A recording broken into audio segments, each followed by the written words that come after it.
Si è concluso con grande successo il sesto meeting del Coordinamento dei Giovani Veneti nel Mondo e del Comitato dei Giovani Veneti all'Estero, tenutosi a Johannesburg, Sudafrica, dal 30 giugno al 2 luglio 2011.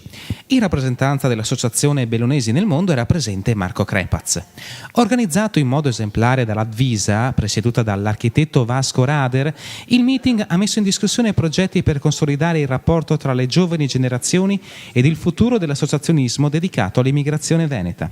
Presenti per la Regione Veneto l'assessore Daniele Stival, la dirigente ai flussi migratori dottoressa Marlinda Scarpa ed il capo di gabinetto dottor Andrea Romano. Stival ha sottolineato come la Regione voglia investire sui giovani perché sono il futuro della società. L'assessore dal meeting si è aspettato progetti legati al mondo dell'economia e della imprenditoria. Non è stato deluso perché durante i 2 giorni di lavoro i ragazzi hanno elaborato interessanti attività che mirano all'interscambio culturale ed economico tra il Veneto ed il mondo, rappresentato dalle federazioni venete. Costruttiva la tavola rotonda tra i giovani e la dirigente dottoressa Marlinda Scarpa, che ha illustrato la legge regionale 2003 ed il modo in cui presentare i progetti alla Regione Veneto. Ha apprezzato l'intervento del console generale d'Italia, dottor Enrico D'Agostino. Toccanti le testimonianze di Ruggero Piovesan, Maurizio Mariano, Dario Dosio e Domenico Visentin. Figli di immigranti veneti, hanno espresso il proprio orgoglio delle radici italiane, ma nello stesso tempo l'appartenenza al Sudafrica e all'impegno che si sono posti per far crescere ancor più questo paese che ancora molto può offrire.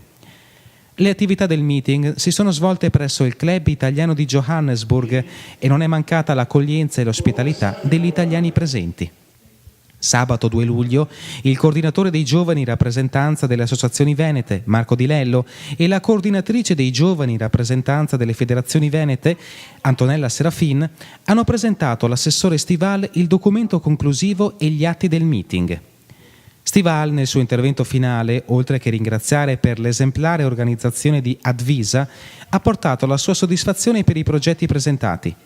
Ha così concluso: a livello mondiale si sta vivendo un momento difficile per quanto concerne l'economia, ma con idee e legami si possono realizzare attività utili per il benessere della società e per il suo stesso futuro. Un meeting costruttivo e capace di unire tutti i veneti nel mondo. L'appuntamento è per il prossimo anno in una città veneta.